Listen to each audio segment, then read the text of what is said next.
soft metal. You can actually just tighten that tube on. Look at this. And it starts cutting right through. And every time you make a turn around the pipe, you just turn it up a little bit more. They come in different sizes, so if you're in an unrestricted area, you can get one with a big handle. It makes it a little bit easier.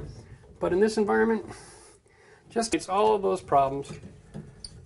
There we go. We're using the shower almost exclusively. How they've got this mounted on, looks like a couple of nails. There we go. And then we'll just lift this up to loosen the nails.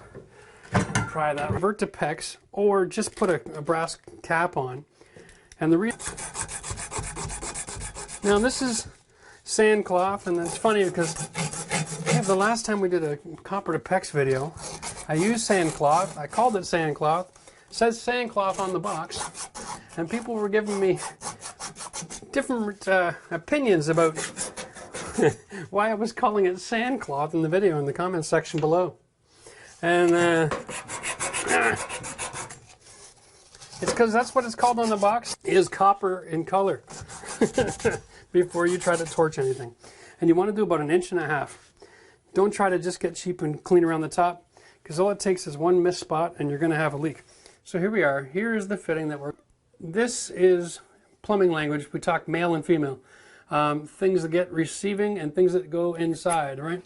It's the way it works. So this is the male version, and this is the female. The male version is the same size as the copper, and so this would be convenient if you're on a joint or using a coupling. I just thought I'd throw that out there for you to see. But what we're using is the female version. I could also use just a regular plumbing cap, and I can cap my plumbing that way too. Okay? For the long haul, what I'm going to do to save myself time for tomorrow is I'm just going to put 6 inches of PEX on there, put on a test cap, which is one of these little plastic caps here. Basically, this comes already cleaned. Comes from the factory. It's brass. It doesn't really tarnish. But what I like to do is scratch it up. Torching. If you haven't done torching before, what I'm looking to do is I'm going to use where you want the solder to go to, which is up here, and you add the solder from the bottom. All right? So what you want to do is sealing it for the whole width of the joint. When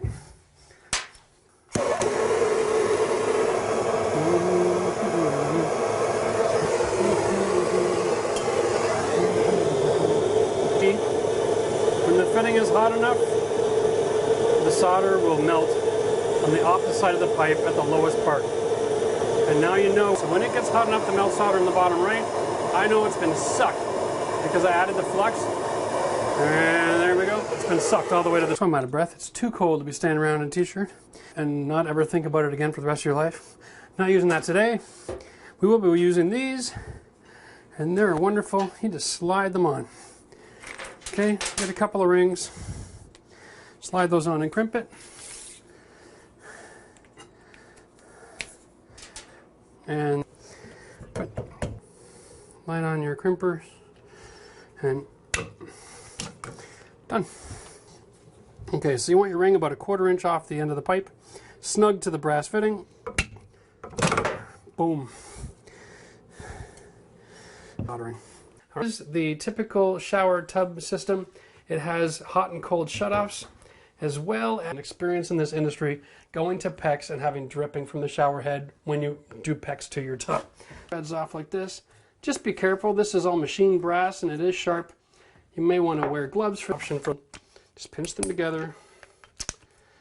Now the instructions that come with this do not tell you that it's best to get rid of it. There we go. Oh. And that is why we put the drain cover on. Bent over at the tub. So it's not as low as traditional for a tub, but it's high enough that you can reach it without having to bend over while you're having a shower. So it's kind of the best of both worlds here. The water, drain the line. Just because you turn it off doesn't mean you're not going to have a mess. The lines are pressurized, so always drain the line first. So this valve is going to go on our center line, which is about here. If you're in a situation where you have more stud space, in our situation here though, we don't have enough room to turn that, so I'm going to have to use an elbow. And since I'm using an elbow on the hot line, there's no sense using a laser level. Get your laser level on the center line, and then just mark all of your lumber where the line is. Okay, all the way up to the shower head.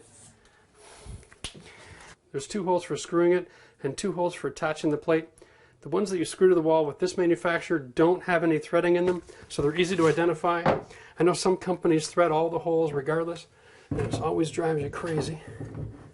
So we will put that there.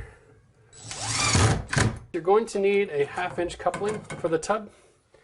I like to use one of these bad boys because I can attach it to the wall. It's a 90-degree elbow that comes with a mount on it. So we're going to go 7, so I need to cut an 8-inch piece of pipe and measure my 8-inch with my thumb. Of course, this is a rough to mit. If you're at all concerned, you can just take off a little bit for good luck. That's fine here. For the tub spout, just make sure we clean up the copper, all the ends. Give them a good scratch with the sand cloth. Of course, use the fitting brush inside all of the fittings. Give them all a good scratch. Before we continue, we just want to get all of our torch products. I like to wear my safety glasses when I'm torching because when I get my fixtures soldered, we want to assemble. All right, so we want to get flux inside.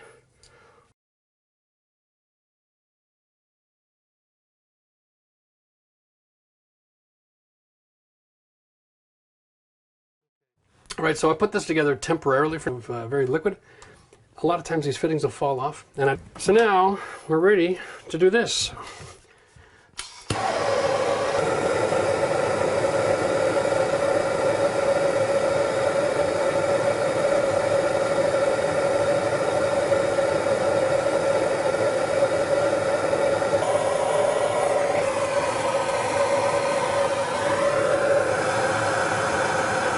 Where you want the solder to go, and then when it's hot enough to melt it, it sucks it in. So although maybe a couple of points here, you might see a thumb just a little bit below. This again is eyeballing, and it might be easier if the blade is facing you. Sit it in the cradle, and this is you want to cut while you turn. That's how you cut it straight without collapsing the pipe. If you just cut it straight on, you're going to crush the pipe out of shape. Like, I love the fact that this PEX is covered in numbers because it makes it really easy to measure. Put it all in place. And then we'll throw another set screw on again, just to keep it all in, still while we're working. All right. Same with the other side. All